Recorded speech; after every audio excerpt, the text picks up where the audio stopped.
Bueno, buenas tardes a todos, a todas, a todes.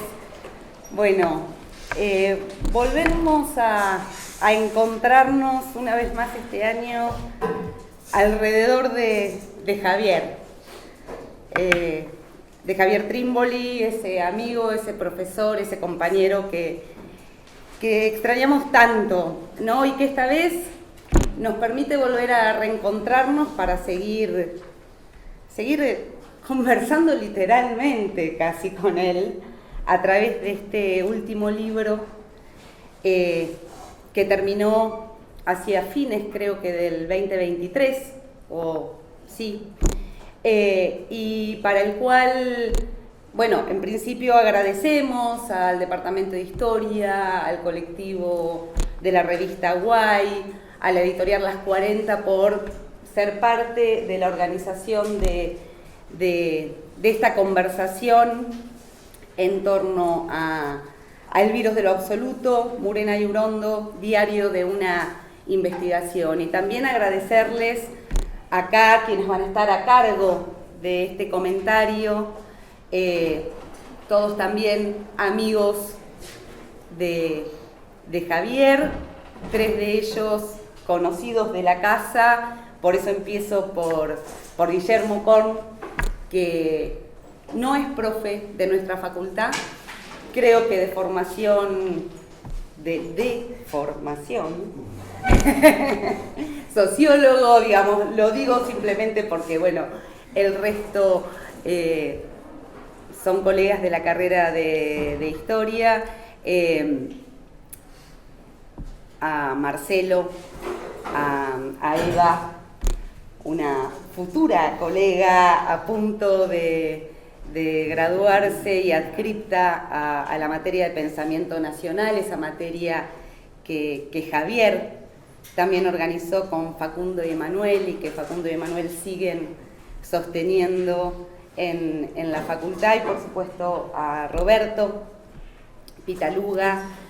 Bueno, somos todos parte, me parece, de una comunidad que nada, encontraba en Javier un amigo, un pensador inmenso, una persona adorable. Y simplemente para cerrar, porque lo importante es escucharlos a ellos, presentar este libro que por supuesto tiene en su subtítulo esta idea de un diario de investigación.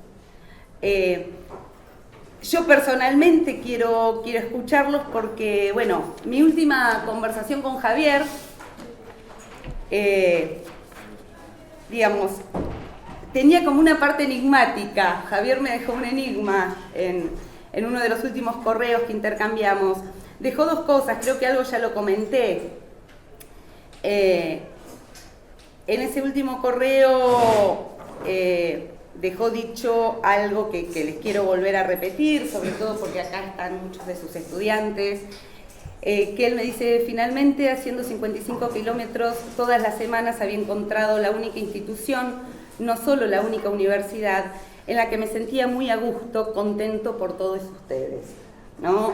Esa es, el último mensaje. Así terminaba Javier diciendo lo gustoso que se sentía, pero antes, cuando empezó el correo, con saludos de fin de año, esto es del 24 de diciembre, le preguntaba cómo andaba, me dice: en un plano inclinado por acá, con dificultades en la movilidad, pero el ánimo anda bien, poniendo bastante para terminar un libro que tenía avanzado y en el 23 frené.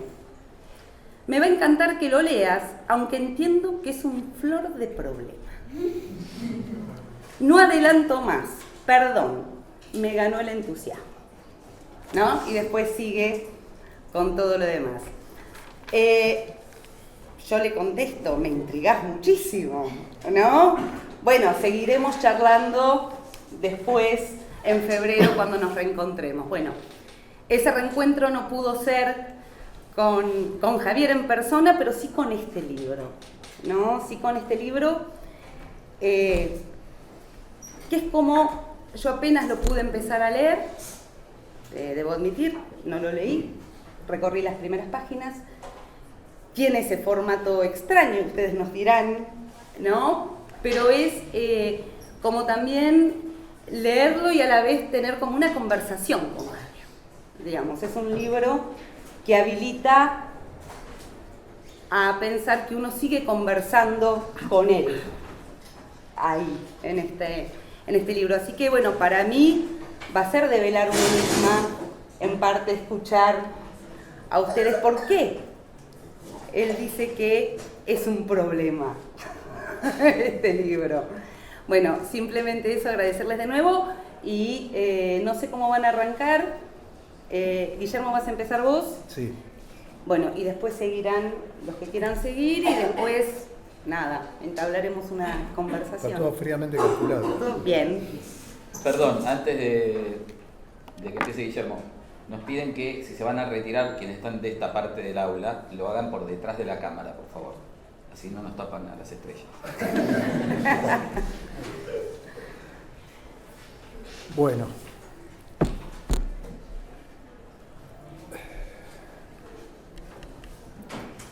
Bueno, primero que nada, agradecer que se haga esta mesa, que podamos compartir esta presentación del libro, del virus de lo absoluto.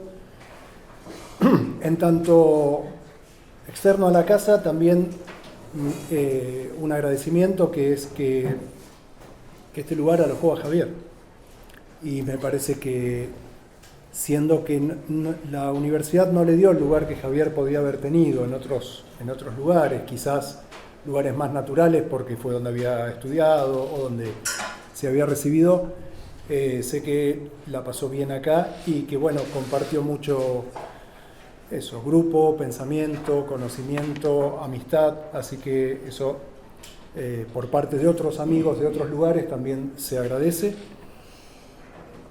Yo quería reponer algunas cuestiones que tienen que ver con la edición del libro brevemente y después esbozar alguna idea, alguna línea sobre alguna de las cuestiones que pueden surgir como lectura de este libro extraordinario, y el adjetivo es así, es extraordinario, en tanto es un libro fuera de lo común, es un libro excepcional, y me parece que el término lo permite, habilita a poder pensarlo así también.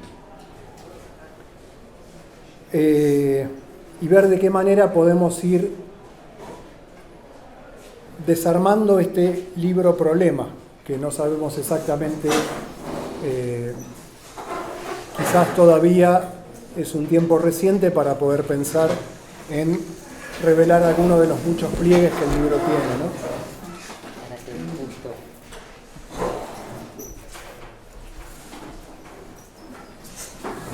Quizás algo a reponer y que me parece que es importante, algo dijo Ana Julia, es que es un libro que Javier dejó terminado. Y sobre ese libro terminado, un pequeño grupo de amigos, Gabriel Diorio, Julia Rosenberg, que está por allá, Diego Caramés y Mariana Santangelo, con ellos trabajamos en la edición del libro, a través de distintas lecturas, de lecturas sucesivas, buscando erratas, en pensar cómo darle una forma gráfica, a algo que tenía su complejidad del modo en que estaba armado, una complejidad que tenía que ver con un formato determinado, un formato de un archivo de computadora con comentarios, bueno, cómo plasmar eso en un libro físico para una lectura general. Así que eso, primero eso, que es un libro que Javier dejó listo, que nadie metió mano después para terminarlo, sino que a lo sumo buscarle la forma de lo que tenía que ver con la edición. Es un libro en el que Javier trabajó como investigación a lo largo de muchos años y que en los últimos llevó adelante con una lectura precisa y lúcida, jodona y dolida, hasta los retoques finales de comienzos de enero de este año. En esos primeros días había marcas de terminar de pulir alguna cuestión de ese libro. La totalidad del grupo editor, las 4 personas que mencioné, y yo, tuvimos un intercambio, algunas consultas con Natalia, con la compañera de Javier, a lo cual el trabajo se completó con la editorial Las 40, que inaugura con este libro una colección que se llama Los Pájaros. Y bueno, ya hay libros que van a darle compañía en esa colección. Así que bueno, la idea es eso, es poder compartirlo, convidarnos a la lectura a las amigas, a los amigos, a los colegas, a los estudiantes, a los alumnos, a los lectores. Dicho esto, voy a reiterar alguna cosa que está puesta en la contratapa y tratar de ir pensando alguna cuestión para compartir. Decir primero que nada que quien narra es un personaje, un profesor de historia, que gasta las suelas de sus zapatos entre las escaleras y pasillos que lo llevan de un aula a otra, al que le llega una propuesta que es escribir un libro de divulgación sobre los años 60. El personaje le da vueltas al asunto y retruca una oferta que es desestimar esa invitación de un libro de divulgación y decir que la propuesta o la contrapropuesta es trabajar sobre 2 figuras, Héctor A. Murena y Francisco Pacurondo, y con ellos y desde ellos hablar de los años 60. Quien narra, el nombre lo iremos a conocer una vez que vayamos avanzando en la lectura, escribe y comparte su archivo de computadora con 2 colaboradores con los que va interactuando y que van dejando marcas en el escrito digital en el margen derecho, como hacemos cuando trabajamos con un archivo. Hay otras marcas sin las referencias de estos 2 personajes que son las marcas que hace el propio narrador sobre su propio texto. El escritor, además de estar escribiendo un libro, lleva un diario personal. Entonces, en estas páginas conviven el diario y los esbozos de un libro que va procesando, que va desarrollando. Un libro en proceso. Como con todos los libros de Javier, este libro tiene muchos pliegues y puede pensarse, quizás de las primeras preguntas que nos surgen cuando lo estamos leyendo es, ¿qué es lo que estamos leyendo? ¿A qué género pertenece, a qué género de escritura pertenecen estas páginas? Y si es posible situarlas sin problema en un género determinado. Se trata de 2 biografías, una dedicada a Héctor Álvarez Murena, aquel autor que condensaba su nombre y su primer apellido en la casi sigla H.A. Murena, aquel casi sepultado ensayista al que poco se lee, del que se rememora poco más que una histórica pelea con David Viñas. Murena, el poeta, el director de la revista La 101, el colaborador del suplemento cultural del diario La Nación, el fallido dramaturgo al que sus compañeros de generación lo defenestraron por una obra llamada El Juez, el novelista que ancló sus primeras narraciones en el género realista para terminar siendo alguien que discolocó la lengua para narrar entre gemidos y gritos un mundo de coñazos y peleones. O aquel otro que conversaba en radio sobre Lichín, las religiones y la idea de Dios. ¿Cuál de todos Murenas es este Murena? ¿Es alguno de todos ellos? Se trata, si no, quizás de la biografía de Francisco Pacurondo, quien jugó de lateral en las páginas de la revista Poesía Buenos Aires, el funcionario de cultura bajo el frondicismo en Santa Fe, el poeta que despuntaba versos mientras visitaba a Juan L. Ortiz, el animador de la bohemia porteña, el guionista y actor de reparto en Pajarito Gómez, el director del Departamento de Letras de la UBA en el 73, el que preso entrevistó a los sobrevivientes de Trelew, el guerrillero que devino en NN primero y luego en Pancarta. No son solo biografías, aunque muchos datos como estos y más aparecen en el virus de lo absoluto. Sería un riesgo pensar que estas páginas puedan asemejarse a un diccionario biográfico, a un acopio de datos o al ensueño de fichas. También lo sería imaginar que el sentido de estas páginas fue rememorar una especie de vidas paralelas, buscando confrontar dos biografías en tanto modelos de virtud agiográfica. No lo es. Descartemos la biografía. ¿Podemos decir entonces que se trata de un diario personal? Una buena parte del texto contiene un diario personal que lleva al narrador, como decía. Allí anota sus pesares este profesor que transita un tiempo fechado, el de la pandemia hasta no sabemos cuándo. El tiempo presente, la coyuntura, ciertos nombres visibles con nombre y apellido, analizados desde sus decires, sus prácticas, sus modos de encarnarse en tanto sujetos públicos, a veces como objeto de reflexiones, de distanciamiento, de escarnio, de burla por parte del que narra. Allí se cuenta con entusiasmo y asombro las intervenciones de los estudiantes. La clase, el aula, aún mediada por la pantalla, es una preocupación, pero también sigue siendo ese un lugar de pensamiento. También transcribe sus propias desdichas, las amorosas, las amistosas, un pensamiento zumbón, a veces irónico, sobre el presente, las dificultades al meterse con ciertos textos de Urondo o de Murena para el libro que quiere escribir, sus pocas ganas de encontrarse, discutir cuestiones que de antemano sabe que no le interesan, quizás porque el tiempo no abunda.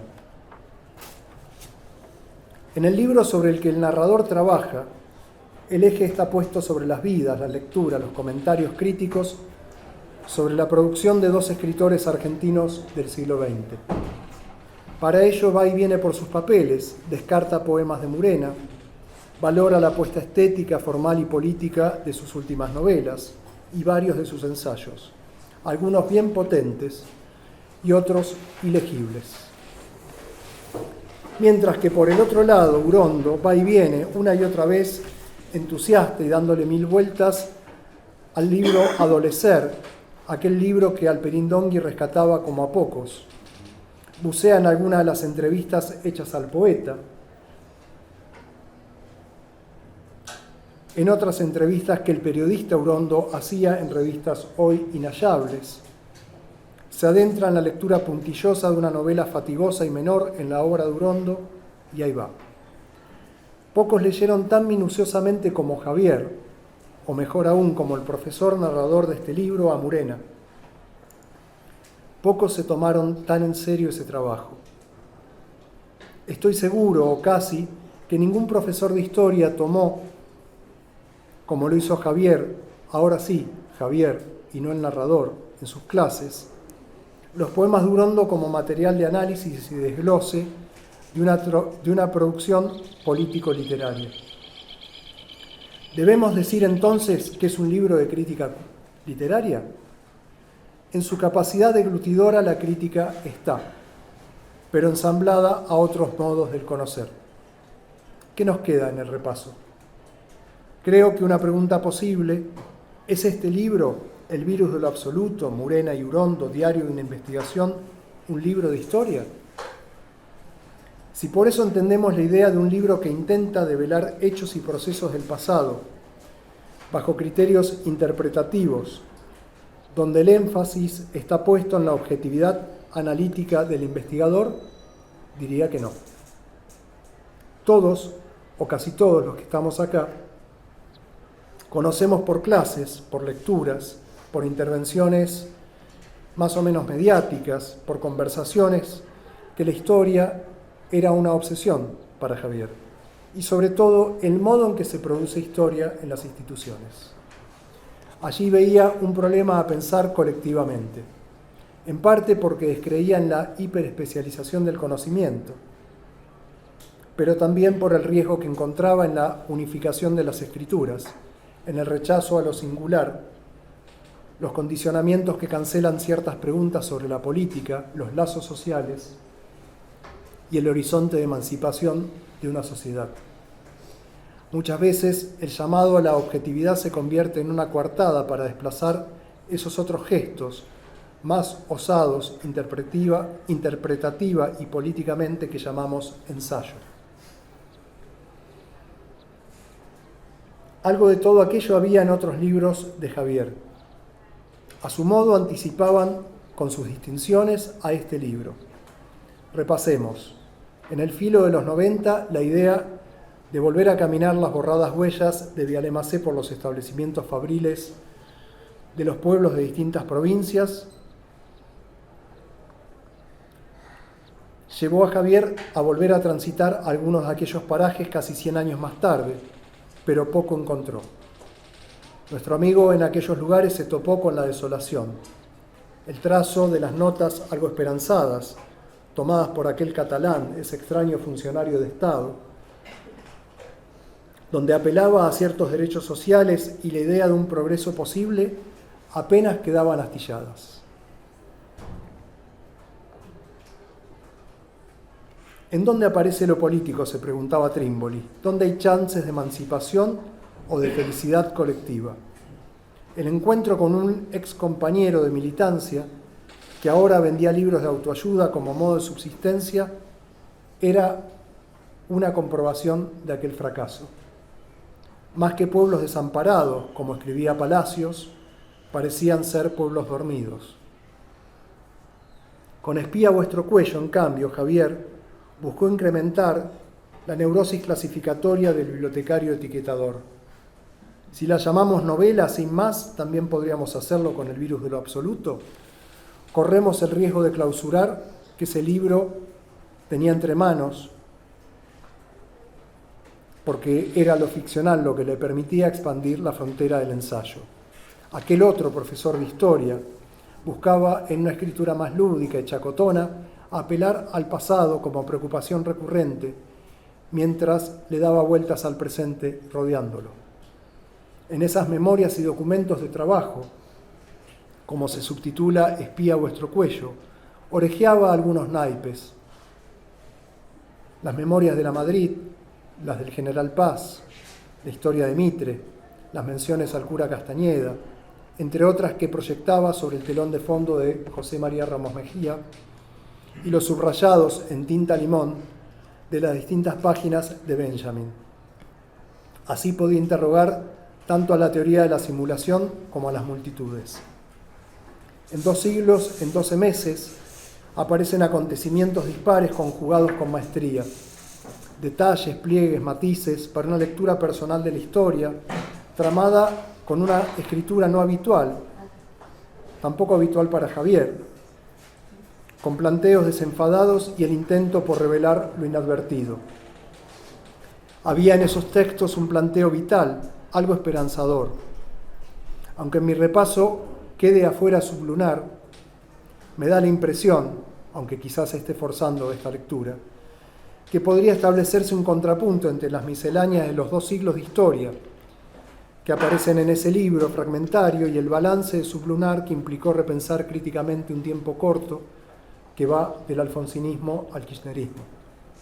En todos hay una pregunta, como la que aparecía en sus clases, y si es cómo se piensa en una intervención, cómo se discute, cómo se considera que aquello que estamos analizando no es una pieza uniforme, sino más bien algo plagado de tensiones, que dependiendo bajo qué foco de luz lo pongamos, el reflejo que emerge puede ser otro, que si lo damos vuelta quizás veamos eso que tiene de contradictorio, de áspero, de impuro. Pero para ello hay que enfocar en el detalle y buscar matices, ponerlo en tensión con su época, para ver si nos alumbra algo que permita entender este tiempo, el nuestro. En ese modo de pensar el tiempo de los objetos y los artefactos como jeroglíficos de la temporalidad, resuenan las lecturas entusiastas de un Benjamin o de un González. También en este libro. Si así lo entendemos, podemos pensar que estamos frente a un escrito que recorre desde los años 30 de la Argentina al presente. Desde dos obras, la de Urondo y la de Murena, hasta sus muertes a mediados de los años 70, pero también los modos de la crítica, de la historia de las ideas, del ensayo, desde entonces, sino antes, hasta apenas hace un rato. O frente a un escrito que se pregunta qué significa una vida, la de quien escribe y tiene urgido que apurar el tranco de la escritura, sin dejar de poner en cuestión un tiempo que lo incordia, este presente, que se interroga qué pasa con los alumnos, los jóvenes que tienen un protagonismo en estas páginas, y su relación con una época, los tiempos pandémicos, los cuidados, las tecnologías, sus fragilidades, la vida heroica y frustrada de sus antecesores, los modos de la memoria, las ideas sobre una comunidad rota, la rotura de un cuerpo maltrecho. ¿A qué género pertenece una escritura así? ¿Tiene sentido una lectura con un ánimo clasificatorio o mejor atender, como insistía el escritor y profesor Javier Trimboli, a la singularidad de este objeto, a los modos en que brillan, se entrecruzan y ocultan también en él los tiempos dispares de la revolución que no fue, y la pandemia, la insurgencia y el pacto? A este libro tan único y potente entonces, tan extraordinario, podemos considerarlo una apertura ensayística que no claudica ni renuncia, una obra abierta que nos espera.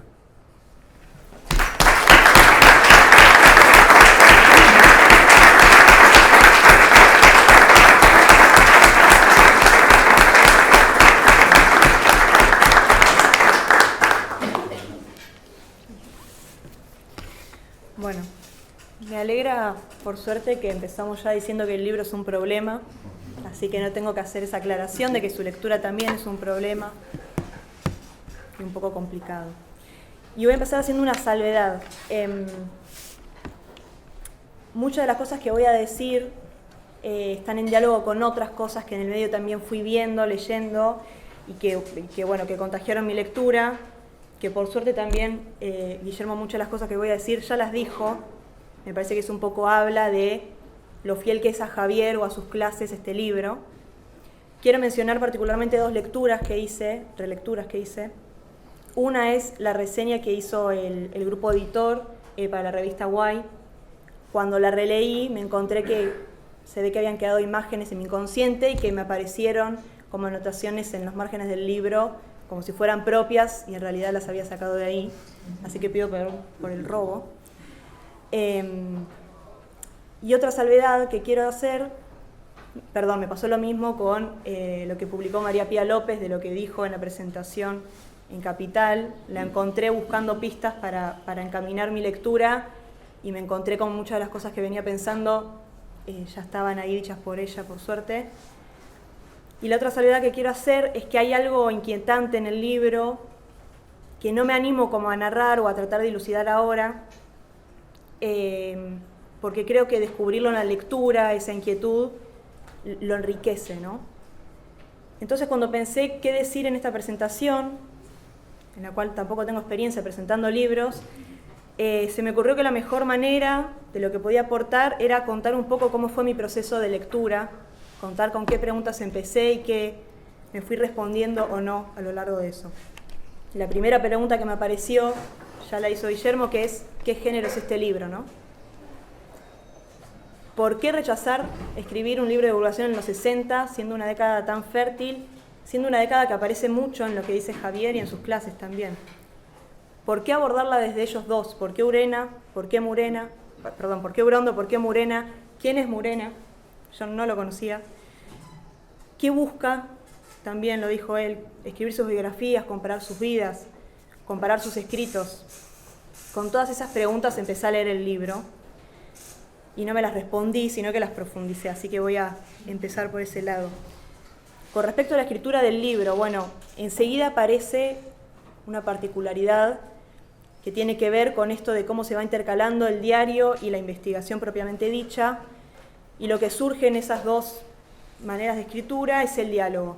En el diario aparece a través de sus alumnos, amigos o colegas, en la investigación a través de esos comentarios de Santino y María que contaban. El diálogo, la conversación, pensaba un poco, es como una particularidad de cualquier idea o cualquier desarrollo intelectual, ¿no? ¿Con qué dialogan las ideas si no es con otros o con una sociedad misma? Sin embargo, la manera que tiene Javier de dialogar, de conversar, siempre fue muy particular. La manera en que hace relacionar y dialogar materiales, películas, libros. Lo que se me ocurrió pensar mientras leía el libro es que la particularidad que tiene Javier es que no conversa solo con otros pares, sino que conversa con otros tiempos. Esa misma tipo de escritura me llevó a pensar en otro libro, que también ya lo mencionó Guillermo, que también lo menciona María Pía, que es Espía a vuestro cuello, Memorias y documentos de trabajo, que voy a aclarar que no lo terminé de leer, porque cuando lo estaba leyendo apareció este otro libro y me interrumpió la lectura. Pero ese libro también está dividido en capítulos, en algunos narrados, y en el medio se meten documentos, que son 3, una conferencia, un encuentro y una clase. Y mientras lo leía ese libro, que lo leí como novela, me surgió una pregunta que tal vez sea un poco absurda, pero es si pensar si era una novela histórica, ¿no? Ese género que los historiadores a veces nos hace un poco de ruido. Y claramente no es una novela histórica, escapa a cualquier definición, me parece, lo mismo que este libro, El virus de lo absoluto. Pero me parece que no es una novela histórica porque sobre todo Javier nunca puede evadir, como buen historiador, sin miedo a la anacronía, es la reflexión con su propia época y con su experiencia y sobre todo con la práctica docente particularmente. Pero volviendo a este libro, me vuelvo a las preguntas de qué es, qué quiere hacer con estos autores.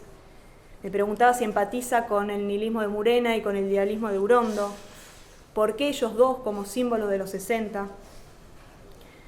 Por momentos me daba la sensación que lo que quiere es rescatar a estos autores, rescatar del olvido a Murena y a Urondo de esa idolatría que lo vuelve medio intocable, como si esas dos cosas fueran una especie de maldición de los 60 que pesa sobre ellos. Y después de todas estas preguntas, ya estaba por la mitad del libro, me olvidé un poco del subtítulo, me entregué plenamente a la lectura y a ver qué me aparecía ahí, y me apareció otra sensación, que es que este libro es un ensayo pandémico. Me olvidé de Murena y Urondo y los pensé medio como una excusa. Pero de nuevo me apareció la pregunta, ¿por qué ellos serían la excusa para pensar la pandemia, para pensar un tiempo tan inmóvil, ¿no? En Murena me parece que es un poco más claro el por qué, siendo un ensayista que habla mucho de la deshumanización, de la muerte de la cultura, de Dios. En un momento el narrador dice, lo voy a citar, claramente influenciado por la lectura de Murena, dice, el hombre solo inventó a Dios para vivir sin suicidarse. En eso consiste toda la historia universal. Me llamó muchísimo la atención pensar a Javier o al narrador diciendo algo así. Con Urondo también pienso que su idealismo, su revolución, su adolecer, incluso su presagio de muerte puede ser una pista para pensar por qué son una excusa para pensar la pandemia o un tiempo inmóvil. Murena parece resignado al paso del tiempo y Urondo convencido de que puede accionar. Un poco esa idea gramsciana del pesimismo, de la inteligencia y del optimismo de la voluntad, que está también ejemplificada con esa charla entre Viñas y Cristina. Pero pensar en Murena y Urondo no era pensar esa dicotomía intelectual y militante, o me parece que no era solo eso, me hacía ruido. ¿Quién era el positivista? ¿Quién era el pesimista? Me parece que Murena y Urondo son la excusa para pensar el presente y el futuro. Y contrario a lo que uno creería, que es que el militante representa el futuro y el intelectual pesimista el pasado, en este libro Urondo no representa el futuro, porque ¿cómo va a representar el futuro a alguien que da la vida por su presente? polémico, Javier, me hizo mucho ruido y me acordé de algunas clases del 2019 donde hablábamos mucho de la derrota de los 70 y yo como buena adolescente criada en el kirchnerismo me hacía mucho ruido, me incomodaba pensar en la derrota. Murena define a Homo Atomicus, uno de sus libros, el más citado en El virus del absoluto, como un texto que es pesimista en cuanto al presente, pero optimista en cuanto al futuro. Me pregunto si podemos robar esa definición para pensar el virus del absoluto. Pero volviendo a la idea de ensayo, me parece que es un ensayo sobre la pandemia o tal vez es un ensayo sobre los tiempos y las utopías de cada momento. Y repasando otros libros de Trimboli, como ya lo hizo Guillermo y como también lo hacía María Pía en esa presentación, aparece el libro de Flores Galindo, donde define el ensayo, Javier, como una herramienta para hacer relaciones inéditas, una unión entre la inteligencia e imaginación. En el virus del absoluto aparece otra definición sobre ensayo, de Murena, al que le preguntan qué es un ensayo y dice la vacilación afortunada de la cultura. Y le repregunta, no sé si el narrador o el periodista, cuál es entonces la misión del ensayo si la cultura está liquidada. Murena responde, promover una inseguridad radical. Me parece que un poco de todo eso es este libro, inteligencia, imaginación, vacilación y provocación. Y vuelvo un poco a esta idea que les decía al principio de la inquietud que me generó el libro y que no me animo a desandar. Esa inquietud nace del desborde, esa imagen que está en la contratapa y que estaba también en la reseña del grupo editor. El libro me desbordó por todos lados, me obligó mucho a ver, a escuchar y leer otras cosas, a buscar explicaciones de cosas que ni siquiera me había preguntado hasta ese momento. Me sobrepasó y me incomodó. Y lo digo como algo positivo, como esa incomodidad que busca, que te obliga a movernos, ¿no? Un cosquilleo como cuando se nos duerme el músculo. Me pregunto qué músculo se nos había dormido y que Javier vino a despertar. La primera impresión que tuve del libro entonces es que era una dicotomía entre el pensar y el hacer, entre el intelectual y el militante. Pero cuando lo terminé y lo repensé para hablar hoy, me di cuenta que no es esa la dicotomía que nos presenta el libro, sino que el libro nos sitúa en el pasado, tal vez en muchos pasados, para construir y para articular el presente y el futuro, como siempre hizo Javier, y que me parece que es algo de esto de entender nuestro presente, o entender nuestros tiempos. No tengo una conclusión de con qué me queda del libro, de hecho cuando venía para acá hablaba con varios compañeros de cómo concluir, cómo cerrar esta presentación, pero me quedo con que me parece que dijimos cosas muy similares, que nos trajo a cosas muy similares y que tiene que ver con algo de la molestia que estamos sintiendo todos por nuestro presente, sea pensando el presente político o el presente cercano, del vacío que nos deja la ausencia de Javier. Bueno, es una invitación a hacer algo con ese vacío, de volver a él y volver a pensarnos a nosotros.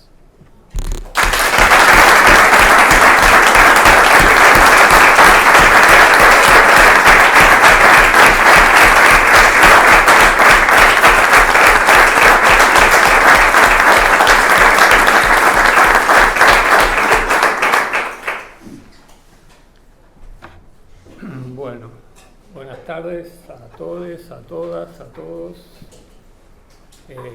Gracias al Departamento de Historia, a la Facultad, a la editorial, al grupo editor, por traernos a Javier acá. A veces me confundo y hablo de Javier en presente, porque me parece que todavía estoy con él. Y este libro de alguna manera es una conversación, o sea, por cómo está escrito, tiene mucho de conversación y su voz está permanentemente, ¿sí?, para quienes lo hemos conocido, ¿sí?, como un eco en nuestra cabeza. Libro que Javier dejó terminado. La primera nota editorial. Páginas sin final, dice el autor en los últimos renglones. Lo que voy a leer tiene mucha textualidad del virus del absoluto, o sea, hay mucha cita, no me voy a detener a marcar cada una porque es medio plomo. Voy a decir cuando no son de Javier, ¿sí? que sean citas que no son de Javier. Página sin final, dice el autor en los últimos renglones. Ambas cosas suceden en esta pieza de arquitectura compleja que requirió un trabajo fenomenal, trabajo de superposición y encastre, pero también de colisión y de tensión de diversos registros escriturarios. Podríamos decir, un libro terminado que nos ofrece un libro para seguir, que requiere continuación, una mano abierta para prolongar un sendero de reflexión crítica, es decir, intransigente y pleno de pasión. Que se trata de un trabajo finalizado es la decisión de Javier, aun cuando en el último de los cuadernos ya no nos encontremos con el diseño de los primeros 3. En ese sentido está concluido en el pasar al papel, constituir un texto para que circule. Pero por la hibridez de su confección, por la expectativa que cobija en su específica factura, es que se ofrece como texto inconcluso. Si todo libro se realiza en sus lecturas, este las demanda con avidez, casi con desenfreno. Libro que convoca a la lectura a seguir su rastro, su modo constructivo, porque ofrece sus costuras, es más, las señala sistemáticamente. Libro promesa, por su palabra comprometida. Libro corajudo, que no calla, como han sido la escritura y las clases de Javier Trímpoli. Dije un libro y quizás me equivoque, es un libro, está acá, pero son muchos libros en este volumen, libros que dialogan y se interpenetran, se confrontan y a la vez se alían. Tienen una existencia viva en el arco que va de la reciprocidad al antagonismo de esas escrituras diferenciales, que reclama modos entonces también diferenciales de lectura y que la sobresalta, obliga al lector, a la lectora, a pasarse de una silla a otra. Escrito de investigación historiográfica, registro coloquial, forma ensayo, elaboración teórica, debate político, notas de trabajo docente, comentarios de textos, diario de investigación.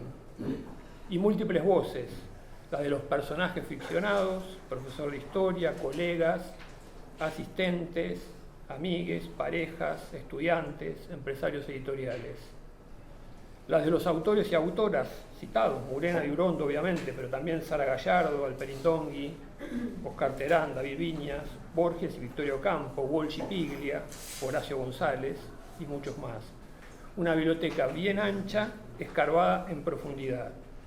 Y los que se adivinan, para quienes lo conocimos, amigues, compañeros, camaradas, interlocutores. Digamos que el ensayo histórico es su eje articulador, con una prosa exquisita que es parte de la complejidad de sus contenidos. Pero su textura se apoya considerablemente en la ficcionalidad de los personajes, aunque nos resulte evidente que el profesor Federico, casi siempre entrecomillado, sea Javier. Él nos está invitando a que pensemos esta operación de desdoblamiento para sostener otra, historiográfica y política. Sobre todo porque a la ficción Javier le muestra las hilachas como colgajos, expone numerosas veces la ficción de la ficción. Altera entonces ese pacto de lectura literario, hace vacilar la consistencia de la representación, como cuando inconcluye su libro terminado, intercalando notas destinadas a próximas correcciones de lo que entonces queda como borrador, procedimiento que permite exponer la tarea del pensamiento. Todo eso que rodea, interviniendo y sosteniendo el texto propiamente de investigación, es lo que permite exhibir los bastidores mientras se representa la obra. Si alguna vez un lúcido historiador comparó la operación historiográfica con una fábrica y a sus distintas componentes en sus específicas tareas las figuraba como ruido fabril, Javier nos ofrece un libro en el que estamos ante esa misma fábrica funcionando. Una fábrica que tiene salas de máquinas y oficinas mucho más allá del cuarto aséptico del investigador académico, sentado ante su computadora, incluso de este que está encerrado y casi únicamente tejido al mundo por inalámbricos hilos durante la pandemia. Y sí, como han dicho no pocos de los que saben, la poesía depende del ritmo, estamos también, y notablemente, ante un libro poético. No sé cómo poder escribir esto, nos dice. Ahí cuando viene hablando a propósito de Morena, de cuál es la subversión necesaria. La subversión del hombre de letras, algo que podríamos traducir como la relación entre poesía y revolución, entre escritura y emancipación. No sé cómo poder escribir esto, y subrayo yo cómo, porque el cómo escribir se instala en la propia empresa subversiva. Son muchas las indicaciones al respecto, siempre arriba de la mesa, ofrecidas abiertamente a lectores y lectoras en su mismo proceso de elaboración.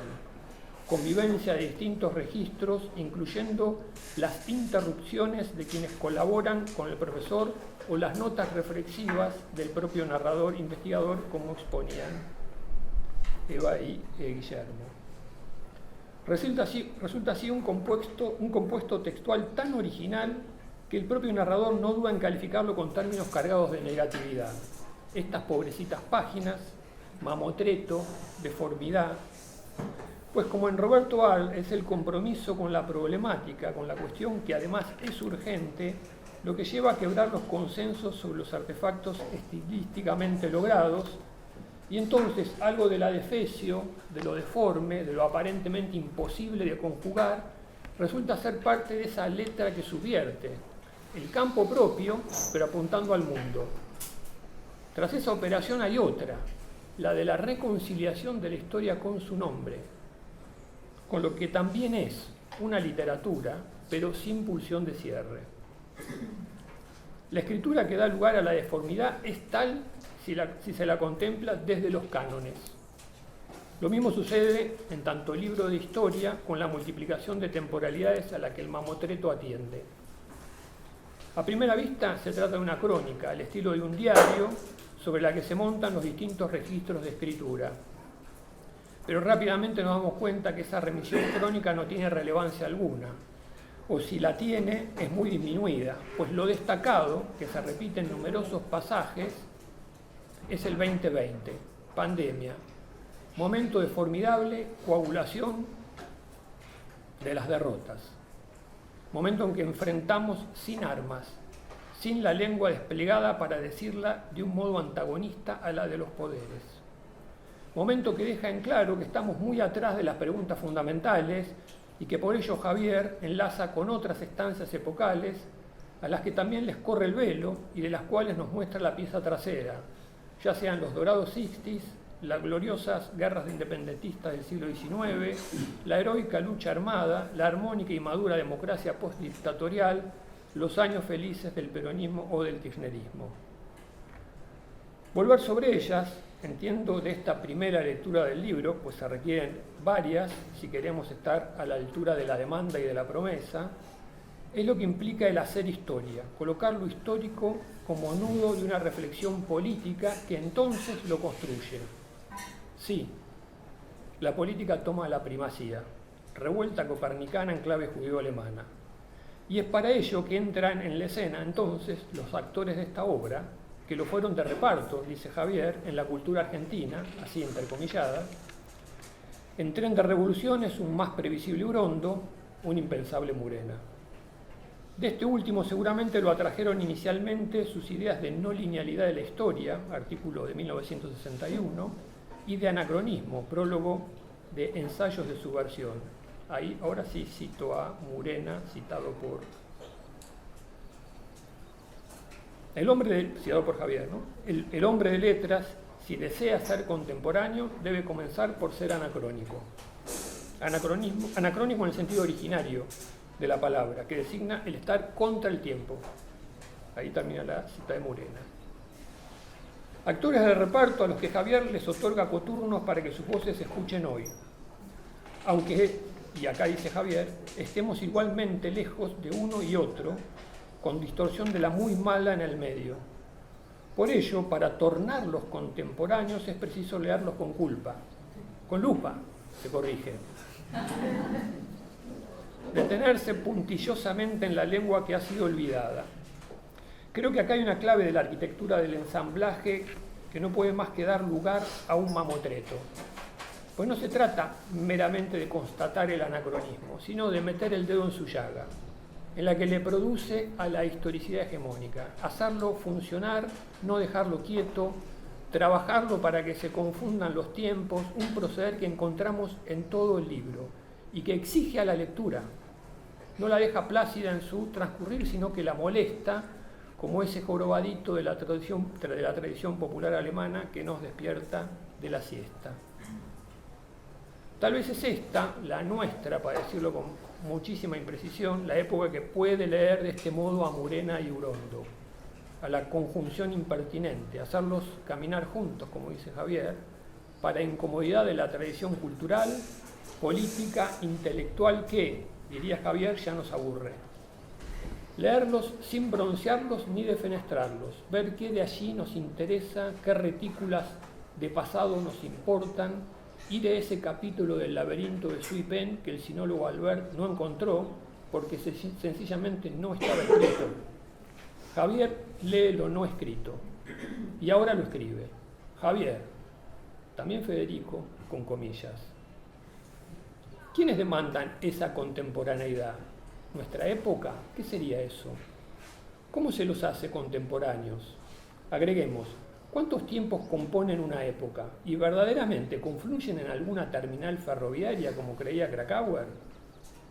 En nuestros tiempos, nada nuevo para pesar de ingenieros, pues ahora se junta, dice Javier, el callejón que supo ver al Perín Dongui tempranamente en los 60 con la intemperie que advierte en los 90, esa larvada guerra civil que hace arrancar en los 30 y que perdura en el ensañamiento, que es lo característico de las clases dominantes argentas. En esos tiempos, digo, dice Javier, también hay una franja angosta que, como la trayectoria y la obra de Murena y Urondo, va contra el tiempo, contra su época. Por eso, actores de reparto, dobles de riesgo. Riesgo para ellos, lo atestiguan sus muertes prematuras, dice el autor, y sus olvidos, puestos bajo la alfombra o bajo el bronce, lo mismo da. Pero riesgo también para la cultura oficial, si a alguien se le ocurre iniciar las maniobras de resucitación. Ir contra los tiempos, contra la época, es el verdadero sentido de la contemporaneidad, aunque apenas citado, sabemos que bien leído por Javier, resuena acá Giorgio Agamben, pues la contemporaneidad es tomar distancia del presente, ese que hoy parece ser la única dimensión relevante de las vidas, declinante la experiencia hasta la casi extinción, inimaginable el futuro, cualquiera sea, que no prolongue esta eternidad. Tomar distancia de este presente solo sería posible, mejor saco el solamente, requiere de esta conexión específica, ¿sí?, anacrónica con el pasado, pero no con cualquiera, sino con esos que no han tenido lugar. Urondo y Murena no solo no se conocieron, sino que no se leyeron, aunque escribían en simultáneo, aunque mueren casi al mismo tiempo, aunque de los dos se diga suicidio. El único nexo material es una mujer, vaya mujer, Lili Mazzaferro, pero no es un vínculo sustantivo en el sentido de conectar vidas y obras. Por eso aparece al final del Virus de lo Absoluto, porque no hace al meollo, sino en todo caso aporta época. Incluso alimenta también las posibilidades conjeturales de distintos episodios. La conexión Urondo-Murena, Murena-Urondo la hace Javier, a través de Federico con comillas, y de todos los personajes, desde colegas a estudiantes.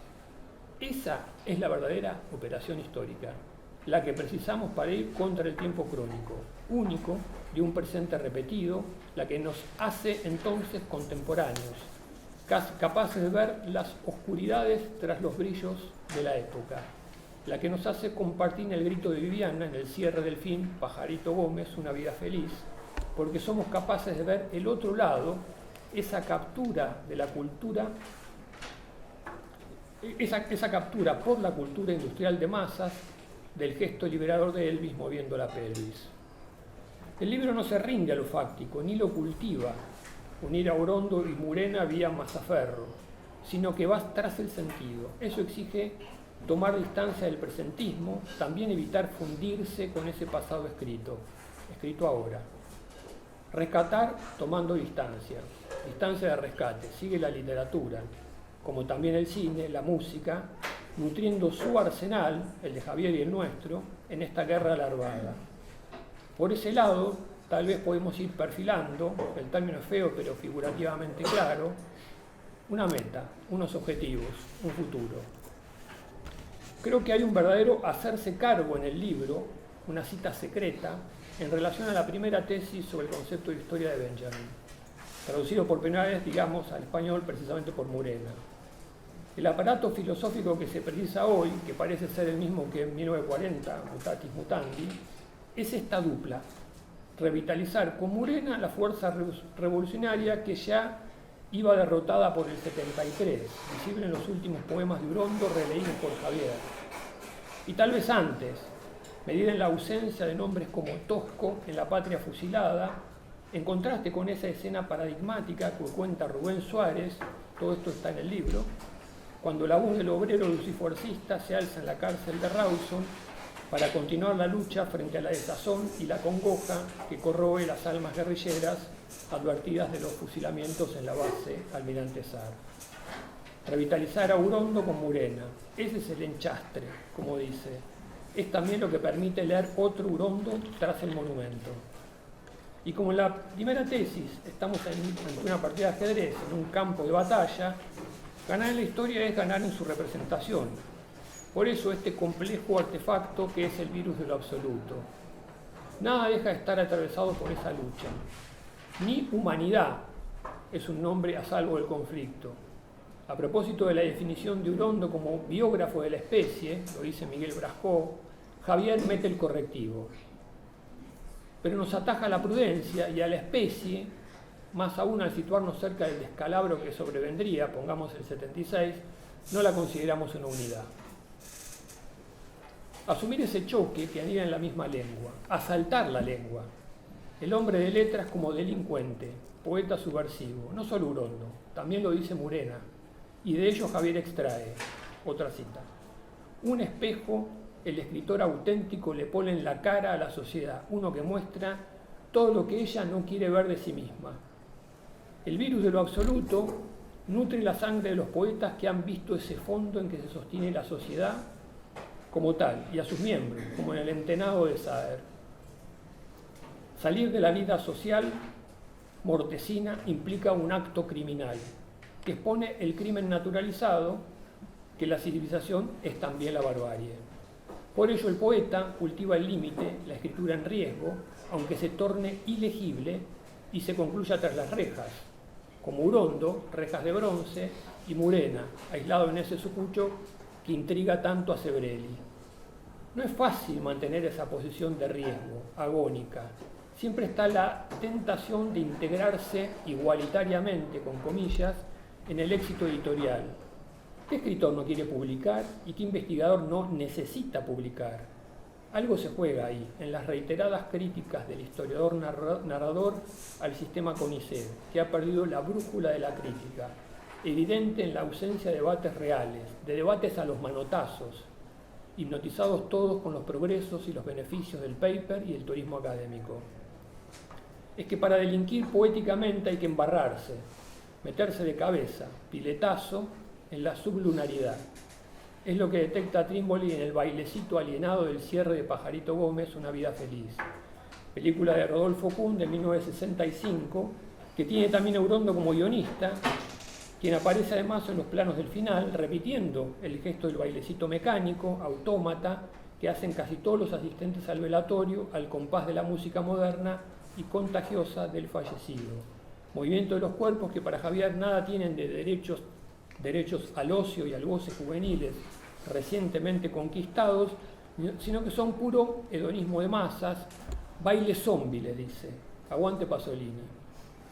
Más que tirar, hay que meterse en el agua sucia para rescatar al niño.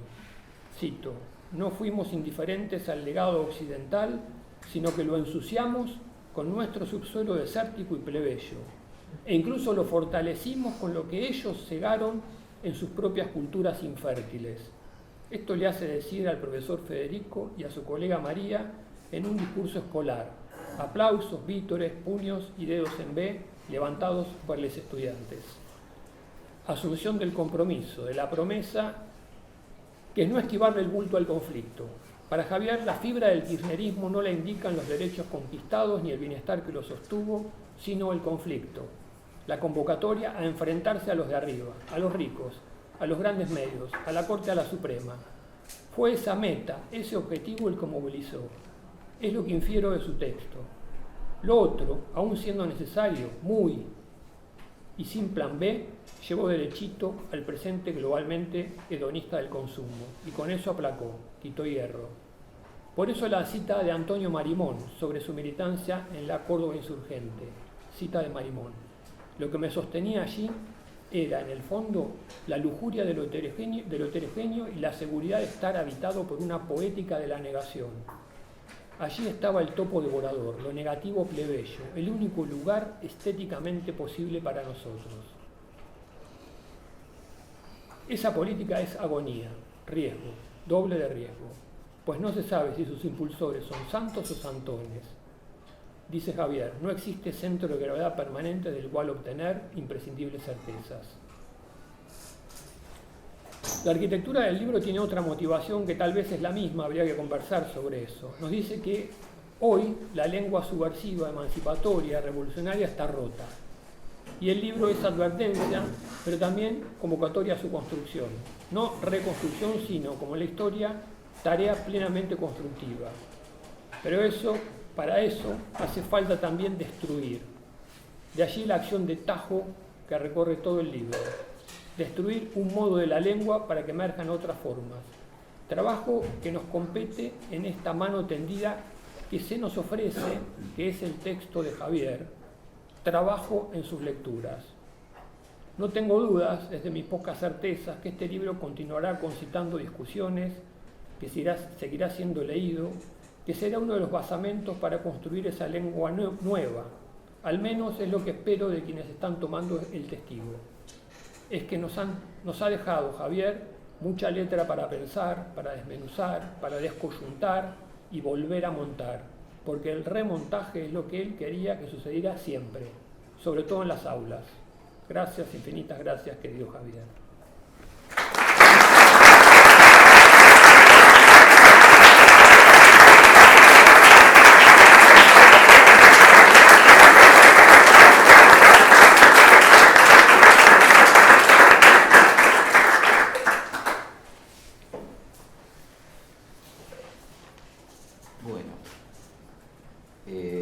Gracias a quienes hicieron posible este encuentro para seguir conversando colectivamente con el libro y con Javier, ¿no? ¿Cómo presentar este libro? Me pregunto yo ahora que ya fue presentado, ¿no? Pero ¿cómo comunicar algo de su densidad, de su excentricidad, de su apasionamiento? No es fácil. No solo por lo que pesa aún la ausencia de su autor, de su amistad, de su palabra, sino también por los tiempos y los registros varios que se reúnen en su escritura y en nuestra lectura. Los tiempos que sin linealidad alguna fluyen en un texto inclasificable, que sin embargo no pierde jamás el hilo de su propia búsqueda. Hay aquí tantas lecturas y entradas posibles como lectores y lectoras se le atrevan. Y no solo, y no tanto por la consabida intertextualidad, sino sobre todo por las costuras múltiples que del derecho y del revés realiza el autor. Un doble de Javier, sus osías, y que permiten reunir en torno de Murena y Urondo a la historia argentina de atrás para adelante. O mejor dicho, sin atrás ni adelante. El tiempo es aquí materia histórica indeterminable. Se dialoga con personas y obras desde Hesíodo hasta Alberto Fernández, desde Edgar Allan Poe a Quino, desde Sara Gallardo al Club del Clan. Y esa soltura fluye sin tropiezos, porque de lo que se trata no es de trazar líneas de puntos o periodizaciones, o de confirmar hipótesis preelaboradas, sino de hacer hablar a las cosas en la lengua de su tiempo, que en la escritura de Javier es siempre también el nuestro. Confesión. A pesar de ser, digamos, bastante lector de literatura argentina y de haber trabajado un tiempo en librerías, no conocía la obra de Murena antes de leer este libro. Solo sabía vagamente de su existencia, y esto es también acaso un signo de nuestro presente. Digo yo para echarle la culpa a la época y no a mí, ¿no? Encuentro en el interés de Javier por sus textos una materia misteriosa que el propio autor no puede terminar de elaborar. Un escritor casi olvidado que sin embargo le interesa a Federico también por esta condición. ¿Qué busca y qué encuentra el investigador sobre Murena y su obra? Un autor al margen, incómodo en cualquier tradición, que reviste como elenco estable de la revista Sur, pero se manifiesta una y otra vez adversario del antiperonismo. Antieuropeo, pero traductor de Benjamin, y a la vez embarcado en una insólita y solitaria cruzada americanista.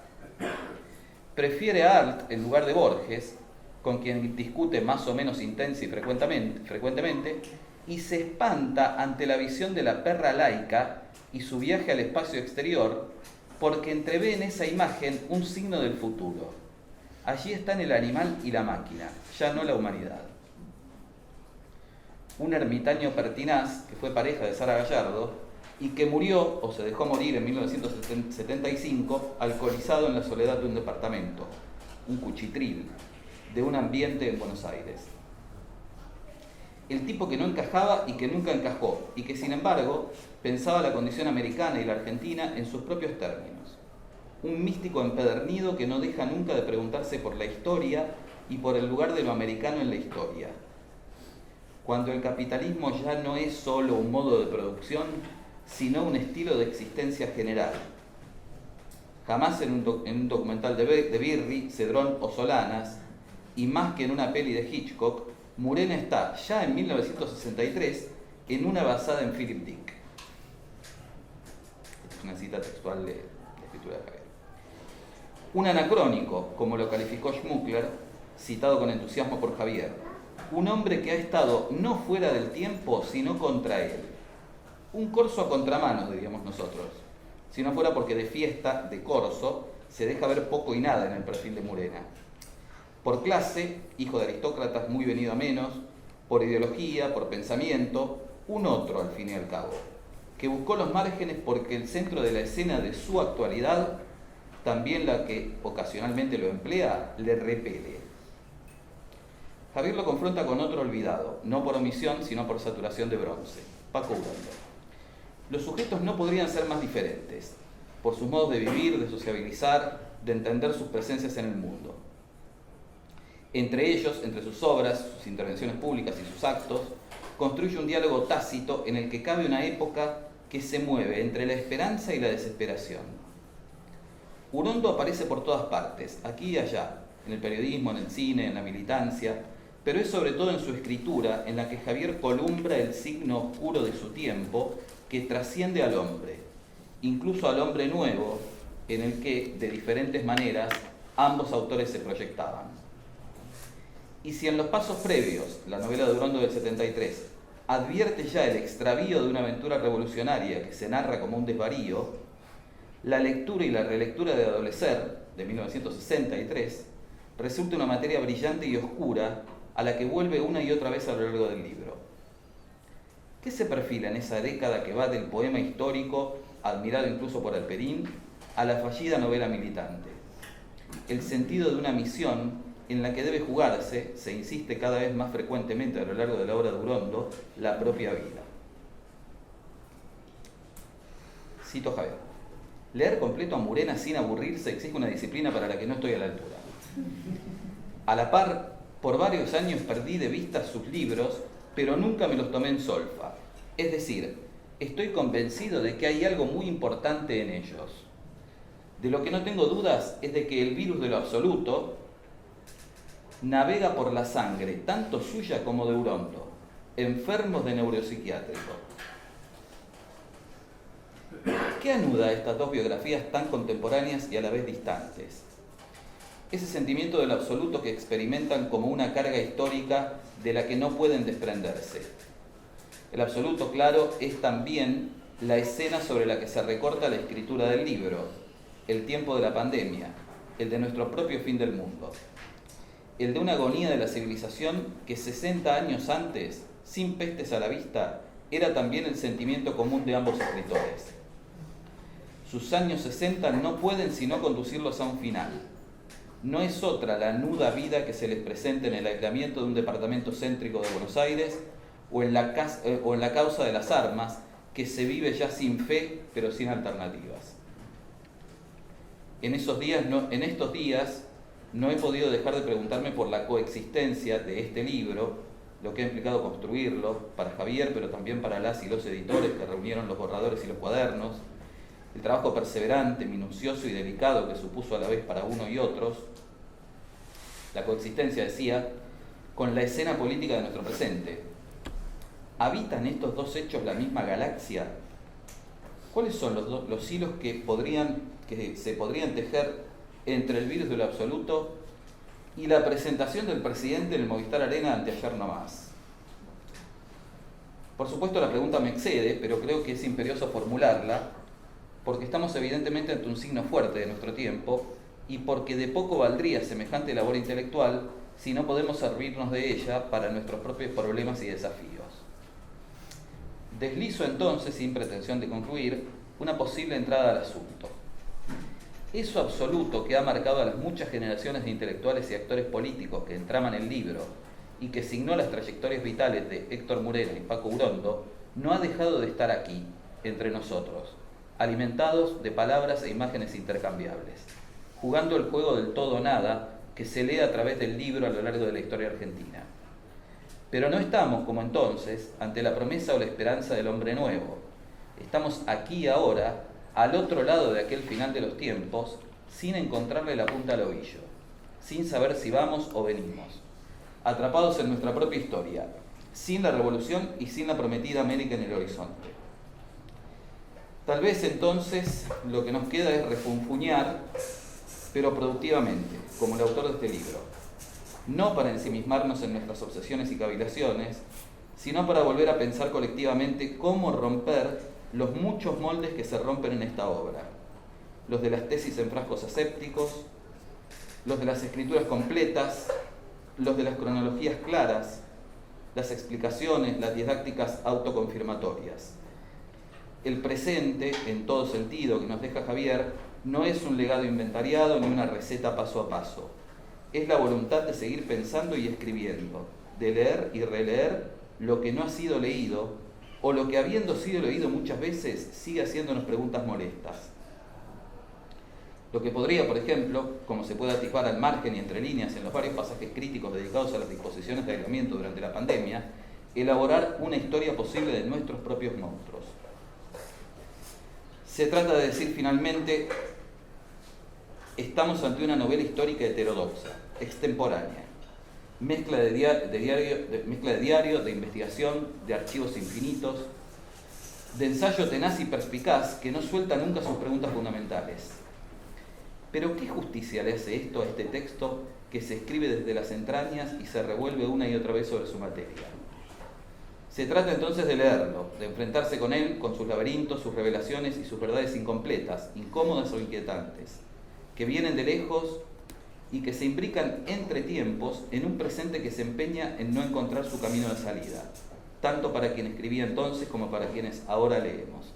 Se trata, ante él y con él, de encontrar nuestras propias maneras de ser anacrónicos, es decir, de estar y de vivir de verdad contra nuestro tiempo.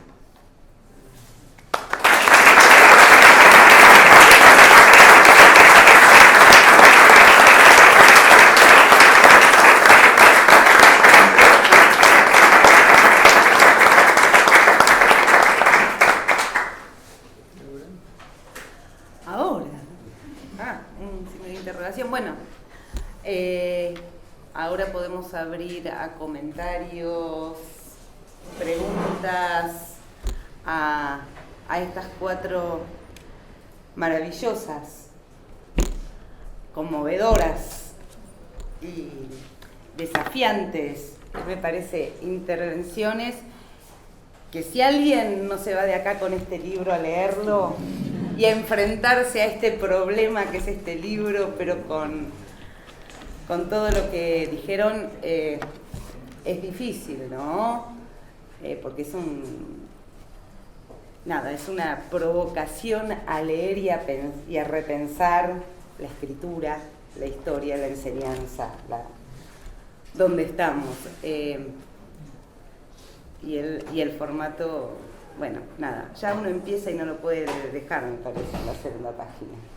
Es muy apasionante ese formato que encontró Javier, y creo que eso es algo que él siempre quería transmitir, ¿no? Y que es tan difícil últimamente, en estos tiempos, encontrar esa pasión en el pensamiento, en la reflexión, en la enseñanza, que, bueno, que evidentemente Javier también transmite en este libro, como en todos sus libros, y en todas sus instancias de intervención, y sobre todo también en la docencia, que bueno, está tan presente acá, ¿no? También.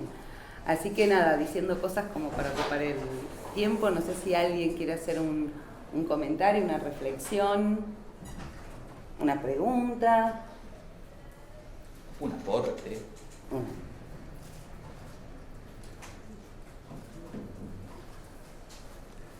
Es la situación de presentar el libro ante gente que no lo leyó. No, claro, no lo leyó, digamos. No obstante, bueno, las presentaciones, nada, son piezas en sí mismas para mí. Después pensaremos, aparte de salir en YouTube, que no es lo que, digamos. Sí, es problemático el género. Yo no terminé, entonces no puedo, digamos, Yo apenas quiero me da cierto pudor hablar algo, decir algo sobre un libro que no terminé de leer. Tenemos un poco ese vicio, ¿no? Igual ya te contamos el final.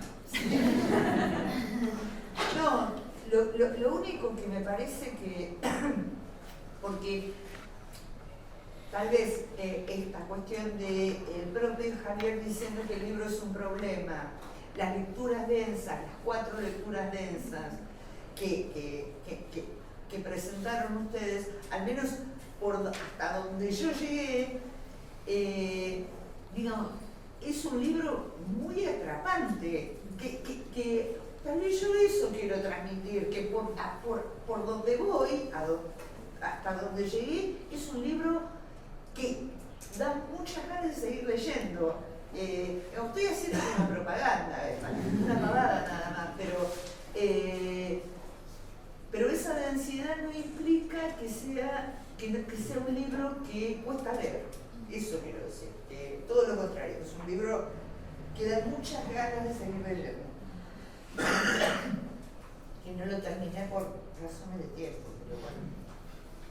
Yo agrego un poco lo mismo, leí 50 páginas nada más. Las encaré con desconfianza, la verdad, porque de Morena sabía que existía, había leído algunos artículos en Sur, siempre me pareció un plomazo. A Javier también le parece. Sí, por eso. Pero efectivamente, rápidamente, lo que opté fue leer como novela. Y leído como novela es realmente atrapante y se lee. Y por momentos tiene algo extraño que uno lo escucha a Javier. Está escrito como hablaba, digo, en muchas partes. Entonces realmente tiene una complejidad enorme, pero por otro lado también es un libro, si uno no lo está leyendo, si uno no se pone frente a la computadora, papel y lápiz, a leerlo como un libro de sociología o de historia intelectual, se deja leer muy fácilmente, y esos cruces son los cruces también de cualquier novela escrita en los últimos 150 años. Así que nada, a mí realmente también me pareció apasionante, empecé a leer ayer, digamos. Lo agarré anoche un rato y se lee, digamos. La escritura realmente me pareció extraordinaria.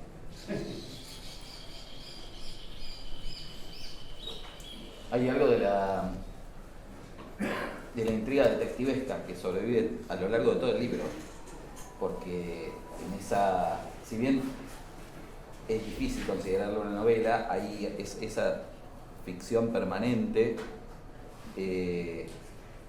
está apoyada en una investigación que no termina. Entonces todo el tiempo uno está encontrándose con nuevas lecturas de algo, o nuevas lecturas de algo que ya había sido leído, lo que pasa permanentemente con Adolecer, o nuevos textos que Javier se encuentra en otros archivos o que alguien le arrima. Entonces, eso sostiene una extraña intriga, porque parece que siempre hay algo más por saber, y que proviene de esa voluntad de seguir haciéndole tajos a las cosas, ¿no? De seguir abriéndolas con otras preguntas. Hay un momento en que él menciona una entrevista que le hacen a Horacio González, y Horacio González dice: hay que reescribir la historia, pero con complejidad. Lo que implica entonces, dice, y ahí es donde se agarra el personaje Federico y dice: ah, bueno, entonces quiere decir que puedo trabajar con las mismas fuentes, no tengo que salir a buscar el último documento que nadie leyó. Y me parece que hay una clave, digamos, ¿no? Una clave de cómo pensar la relación con el pasado. Una clave fáctica: si no tengo un nuevo documento, no tengo otro pasado. Una clave significativa: tengo que saber leer esto de otro modo. Un poco lo que decía Guillermo en su presentación. Bueno, pero si esto le pongo la luz de otro lado, acá veo otro perfil, veo esto da otra sombra. Bueno, Javier hace eso incluso con el plomazo de Murena, al cual transforma en un tremendo intelectual. Por ahí, porque lo ves, digo, pero yo me quedé también medio enamorado de Murena, o sea, de decir: ah, acá efectivamente hay algo importante. Y de su estrategia. Murena no le paga los derechos de autor increíble a ninguno de los autores que edita Sur. Esa guita no se sabe dónde está. Es decir, pero no le roba a Victorio Campo, digamos. Claro. Pero no solo le roba a Victorio Campo, le roba también a los autores, entre los cuales están Graham Greene, sí, Camus, claro, están Lores, las grandes plumas europeas de la época, que Sara Gallardo habrá tenido un problema. que eran publicadas en Sur, y a las que se suponía que Murena, que era el administrador de la revista, les pagaba religiosamente los derechos de autor. Pero Murena no les pagaba los derechos de autor. Pero tampoco se quedó con la guita él, porque él vivía en un cuchitril y siempre andaba por ahí dando lástima. Entonces no sabemos... No, la conjetura, y eso también me parece que es un tema, o sea, hay conjeturas, y esas conjeturas son importantes para el trabajo historiográfico. Se puede hacer una historia conjetural, Javier la hace acá parcialmente, en distintos tramos. La conjetura es que ayudaba, es lo que hace con Mazzaferro, ayuda a gente. O sea, hay una vida secreta efectivamente de Murena que desconocemos y que probablemente no vayamos a conocer más, por bueno, cómo se dieron las cosas.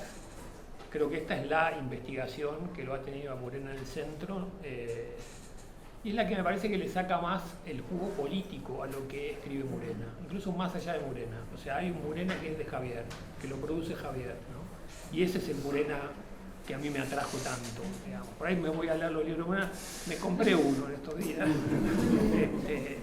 porque además el título es Ensayo de Subversión, me lo compré. Total, salía, ¿saben cuánto cuesta? 3.000 pesos. O sea, no, digamos, nadie lo tiene en cuenta. No, de hecho, hay un par de veces donde Javier busca los libros y se encuentra con que en su momento uno de ellos costaba 300 pesos. Claro, sí, dice. O sea, porque son libros de saldo que nadie compra, que están ahí a punto de desaparecer. Como los libros de divulgación que dice. Claro. En un momento dicen que están todos en saldo para que quieren otro. Sí. Sí, a mí me intriga Hombre Atómico.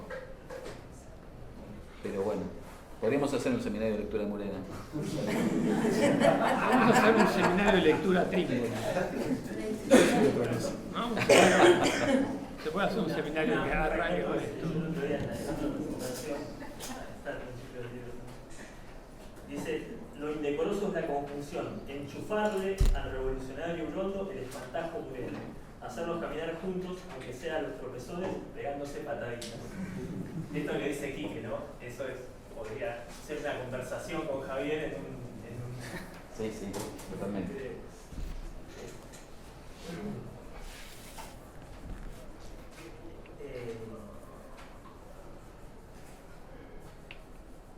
Nada, un montón de cosas. Este discurso en la escuela que citabas en parte, Roberto, también, bueno, mientras está, ¿no? Parte del diario de la investigación, que apenas encontré cambios en la versión que leyó María, así que al toque le puse un WhatsApp a los egresados de las 3 divisiones firmando el discurso por los dos. De inmediato llovieron vasos, besos, caritas emocionadas, abrazos, descorches y fuegos artificiales. Del grupo de WhatsApp.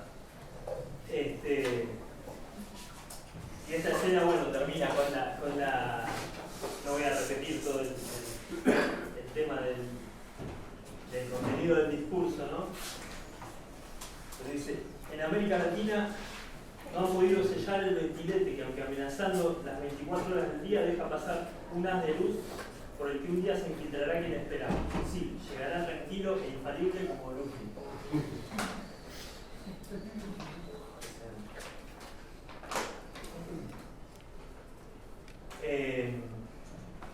Bueno, esto es... No sé, yo no preparé nada para decir... Bueno, puede venir la mesa que viene, Correa, no se preocupe. Le ponemos ausente.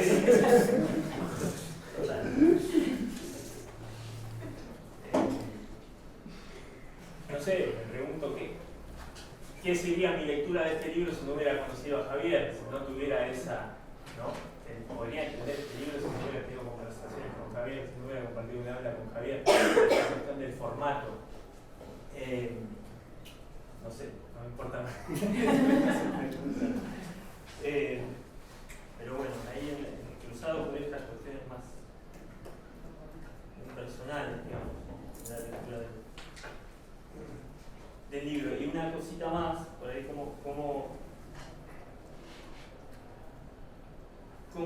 la impresión de que muchos fragmentos, ¿no?, de este libro podrían ser sueltos, ¿no?, que dan en sí mismo para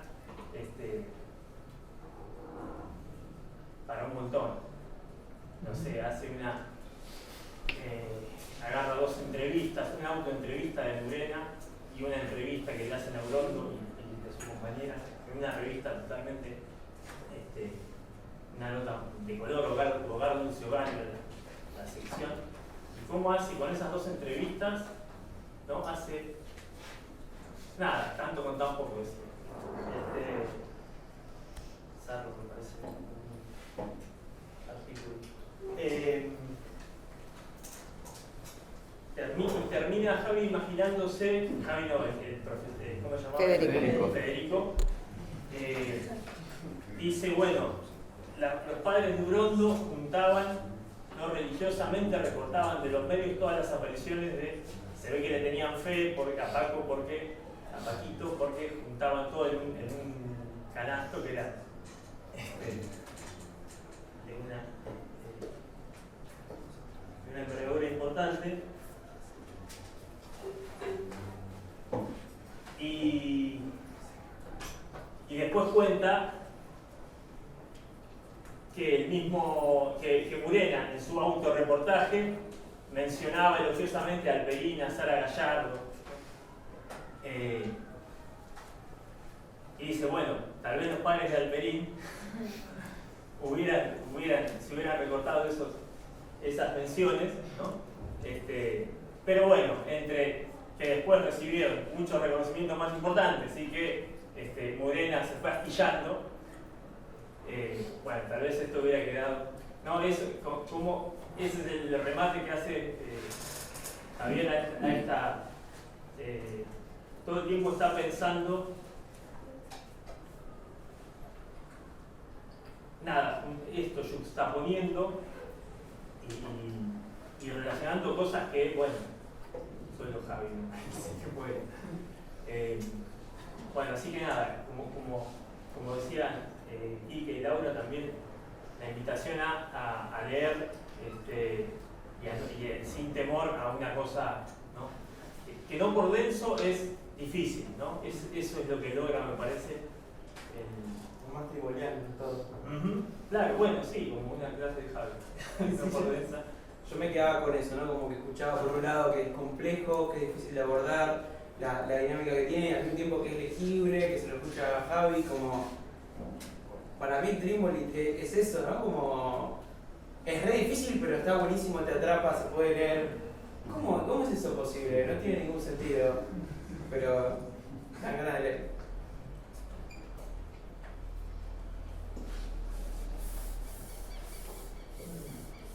Pienso que para una parte importante del mundo intelectual va a ser ilegible. Y esa es su victoria. Ahora nosotros, que lo recibimos con amor, tenemos que batallar por él, porque acá hay muchas claves para nosotros, muchísimas. No digo joda, hay que hacer un seminario sobre este libro y a partir de ahí de toda la obra de él. Lo digo en serio. Me parece que hay muchas claves. Algunas cosas dudo de lo que él afirma, digamos, ¿no? Pero me parece que son para discutir, o sea, a partir de ahí discutir. Porque si efectivamente asumimos, digamos, el diagnóstico que él hace, todo el cuaderno 2 dice, este es el cuaderno que se podría titular Los tiempos del final o el final de los tiempos. O sea que si hacemos carne con ese diagnóstico, la apuesta tiene que ser radical, es la apuesta del libro, la apuesta es a la radicalidad, desde el lugar en el que estamos, o sea, estamos con el libro, ahí hay una serie de claves para la radicalidad, y me parece que eso es la promesa del libro, o sea, su palabra comprometida y lo que de alguna manera nos demanda, ¿sí? Decidiendo publicarlo. Bueno, hay que batallar contra ese malestar del, yo diría, 90% del mundo intelectual, ¿no? Incluso hay gente que lo va a leer mal, o sea, no va a entender, ni siquiera las ironías no va a entender, o sea, porque es algo del lenguaje crítico que se les escapa porque la crítica ha sido borrada, ¿no? Me parece que... Sí, y me parece, perdón, que también es algo del tono, sí, que muy inapropiado para un libro, digamos, académico, incluso para un libro de historia, incluso en esta forma heterodoxa, pero que si no se reconoce ese tono, no entras nunca en el libro, o lo podés leer simplemente como agresivo, ¿no? Me parece que eso que no se pueda leer tiene que ver con la propia radicalidad del libro. Sí, claro. Tiene algo repulsivo en un punto para mucha gente que va a leer solo las invectivas, los chistes, las relaciones con personas fácilmente identificables, pero me parece que la apuesta es pensar la totalidad del libro sin necesidad de pensarlo de pe a pa o de conocer a Murena en su extensión, o lo mismo para con Urondo, pero sí para entender a Javier. Y me parece que la apuesta es un poco más allá, que es que no solo nos interese leerlo a los que conocimos a Javier, sino que de qué manera aquellos que no, quizás no sea el libro por el cual entrar en un pensamiento complejo como el de Javier, pero sí es un punto por lo menos de llegada y de discusión y de apertura a otros de los libros, ¿no? Eso sí me parece. Pero sería la apuesta sería ganada a tener lectores más allá de los que lo conocimos, de quienes cursamos, de quienes éramos amigos o de lo que fuera, en un más allá. Me parece que ahí está la cosa. Yo creo eso que dijo Emma de si es o no distinto si conoces a Javier el libro o si se puede leer si no conoces. Yo creo que, como justo porque estuve revisando a otro autor que no conocí, pero que sentí esa sensación de conversación. O sea, yo creo que este tipo de pensadores como Javier, que yo creo que todos tenemos otro pensador de cabecera que no hemos conocido, que se murió hace un montón o que es de otro siglo, y que uno puede entablar conversaciones muy profundas y conectar mucho con autores que obviamente no conoce. Yo creo que acá, justo porque lo conocimos, decimos, bueno, ¿cuánto más hay? Pero seguramente se puede decir de cualquier gran pensador, pero nada más que nosotros tuvimos la posibilidad de conocerlo a Javier. Entonces, el doble, las lecturas, la mirada, los chistes, o esto de es la voz, tengo también la voz en la cabeza, bueno, pero pensaba eso, ¿no? Como, qué lindo no conocer a Javier, cruzarte con este libro y meterte en su cabeza sin conocerlo, también debe ser apasionante. Me muero también si no conozco a Javier y me pongo a leer un libro así, digo, pero esta persona era genial, ¿dónde estuvo? Como, no sé, yo creo, pero también habla de ese tipo de pensadores que te matan la cabeza y que nosotros lo escuchamos y te matan en una clase y en una conversación. Pero, no sé, habla de él también.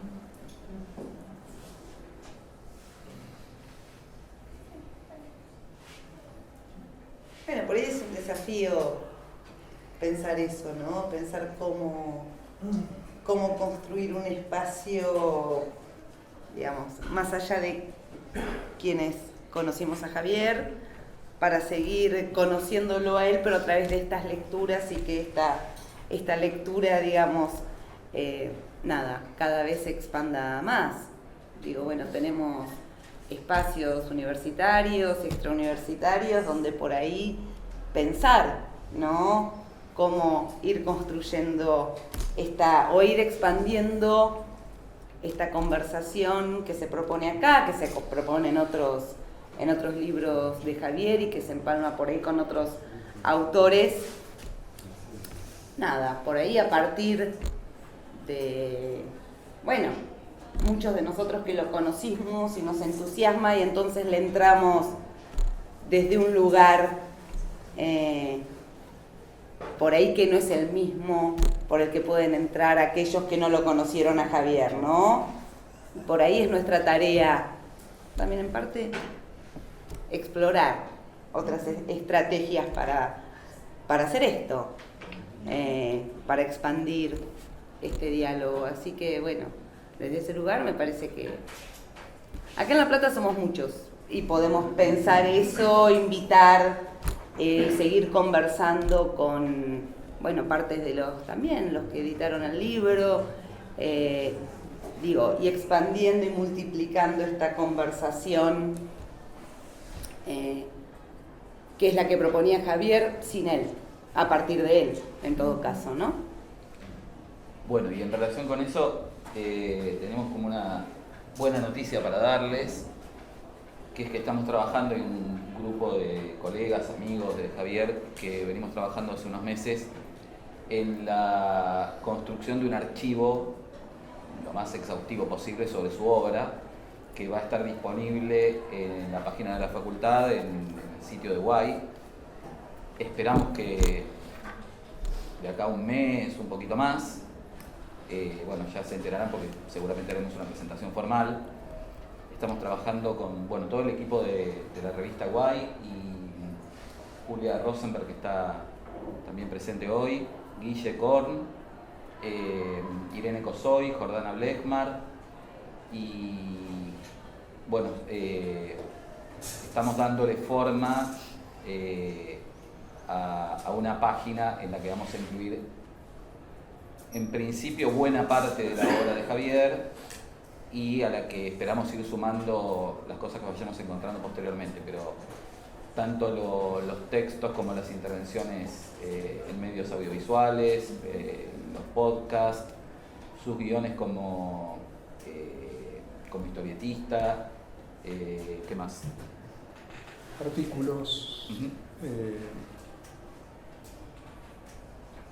Sí, lo que se pueda, digamos. Sí, la idea creo que es apelar a no catequizar nada. Exacto. No se trata de eso, se trata de tomar un pensamiento en la medida que se pueda ayudarnos a pensar y en todo caso tomar de eso lo mejor que podamos y su reverencia y su disconformismo y su qué sé yo, eso, también lo repulsivo, que era lo que no conocíamos muchas veces en la cosa pública de Javier, este pensamiento que puede aparecer en un texto escudado bajo una voz ficcional para poder pensar un tiempo. Creo que está bueno pensarlo también así, ¿no? Para que siga estando, porque si no, los riesgos que tienen estos momentos o este tipo de intenciones es aplanar algo que sería lo peor que podríamos hacer. Entonces, sí, pero que el propio Javier se encarga todo el tiempo de que sea difícil de hacer consigo mismo, ¿no? Él me parece que se encarga de hacer difícil esa tarea. Nadie lo puede poner en un bronce. No. Un poco, me parece que es difícil de... Hay discusiones con autores que Javier o quien está aquí ficcionalizado hace respecto a determinadas personas que tomaron muchos pensamientos que los han aplanado de algún modo, entonces es siempre un riesgo eso, más allá de las intenciones y de lo que Javier se escapaba de esas cosas, ¿no? Bueno, eso seguramente esperamos que para noviembre podamos presentar públicamente, las invitaremos para la ocasión para presentar al menos la primera versión del archivo y su habilitación en línea. Bueno, si nadie pide...